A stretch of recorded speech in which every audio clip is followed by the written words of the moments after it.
जब सुने के होई भोजपुरी गाना, बस बजे के चाही गाना। काजी, अरे तनी हेने घूमी ना, बस काम निकल गई।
जब कहेला पहले सटा तनिया खेलला के बाद कहेला गिला बाउर, खाली वही से मतलब रहला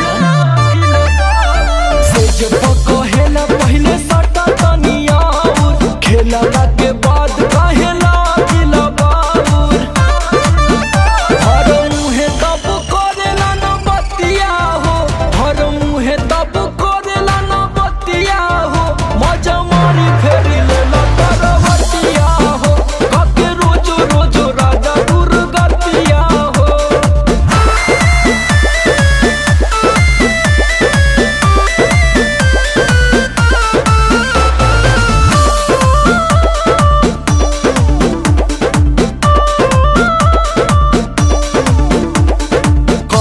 सोचेला में हर का बचा सटेला तो मिलेला जवानिया के राहत,